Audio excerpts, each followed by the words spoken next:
पति को काबू में करने उपाय अपने पति को वश में कैसे करूं? कई महिलाओं के मन में ये सवाल उठता रहता है। दरअसल पति और पत्नी का रिश्ता ही खट्टा मीठा होता है। कभी इसमें तकरार होती है तो कभी इतना प्यार कि बस यूं लगता है जिंदगी यहीं ठहर जाए।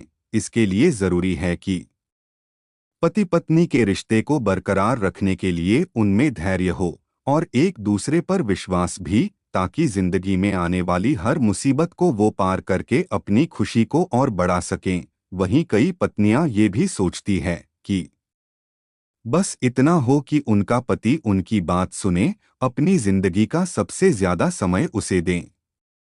आप खुद ही सोचिए कि सुबह आपके पति घर से ऑफिस के लिए निकलते हैं तो आप उन्हें प्यार से बाई बोलने की जगह तरह तरह की बातें करने लगती हैं, जैसे कि तुम्हारे पास तो मेरे लिए कोई समय ही नहीं है।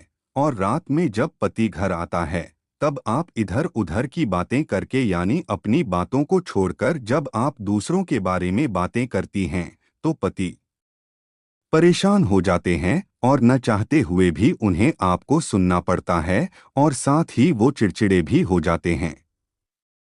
यदि ऐसा है तो आप अपने पति के लिए कुछ उपाय अपनाकर जीवन को पहले जैसा बना सकती हैं। ज्योतिष के जानकार पंडित एच.एस. शर्मा कुछ ऐसे ही उपायों के बारे में बताते हैं जिनके संबंध में माना जाता है कि इन्हें अपनाकर आप फिर से अपने पति का प्यार पा सकती हैं। लेकिन इस समस्त उपायों के दौरान इस बात का खास ख्याल रखें कि इन उपायों के दौरान भी पति से प्रेम से व्यवहार करें, साथ ही उसे जहां तक हो सके कोई टेंशन न दें। और वह जब भी घर से निकले तो वह प्रसन्न हो और घर में आने के बाद भी उसे प्रसन्नता ही मिले। शयन कक्ष में गूगल की धुनी दें अगर आपके पति किसी अन्य स्त्री पर आसक्त हैं और आपको अपशब्द बोलने के साथ ही लड़ाई झगड़ा करते हैं तो हर रविवार को शाम के समय अपने घर और शयन कक्ष में गूगल की धुनी दें। धुनी करने से पहले उस स्त्री का नाम लें और यह कामना करें कि आपके पति उसके चक्कर से शीघ्र ही छूट जाएं। श्रद्धा और विश्वास के साथ करने से आपको लाभ मिलेगा। 21 बार लौंग पर फूंक मारे शनिवार की अर्धरात्रि में। 7 लौंग लेकर उस पर 21 बार अपने पति का नाम लेकर फूंक मारें और अगले रविवार को इनको आग में जला दें। यह प्रयोग लगातार 7 बार करने से पति को अपनी ओर आकृष्ट करते हुए अपने बस में किया जा सकता है। ध्यान रहे प्रयोग पूरा होने के 2 से 3 हफ्ते बाद आपको इसका असर दिखाई देने लगेगा। 1 महीने तक करें जाप। शुक्ल पक्ष के पहले रविवार को प्रातः कालीन बेला में स्नान करने के बाद अपने पूजन स्थल पर आएं।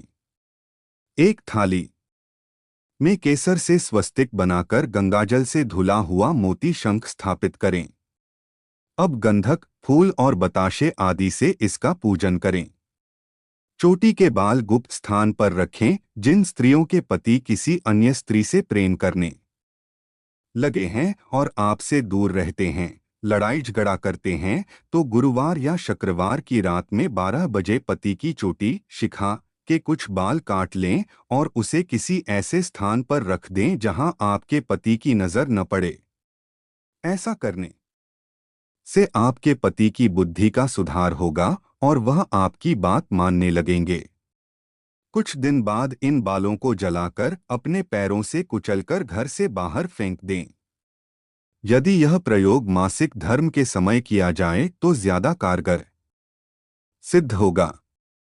43 दिन तक करें चंडी स्तोत्र का पाठ। एक पान का पत्ता लेकर उस पर चंदन और केसर का पाउडर मिलाकर रखें।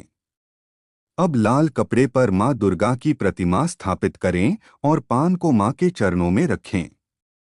मां दुर्गा की फोटो के सामने बैठकर चंडी स्तोत्र का 43 दिन तक पाठ करें। पाठ करने के बाद पान के पत्ते में रखे चंदन और केसर पाउडर का तिलक अपने माथे पर लगाएं। तिलक लगाने के बाद अपने पति के जाएं। यदि उस समय आपके पति न हो तो उनकी फोटो के सामने जा सकते हैं। पान का पत्ता प्रतिदिन नया लें। याद रखें, यह पत्ता कटा हुआ नहीं होना चाहिए। इसके साथ ही यह प्रयोग केवल शुक्ल पक्ष में करना चाहिए। 1 महीने तक करें यह जाप। पूजन में गाय के घी का दीपक जलाना जरूरी है।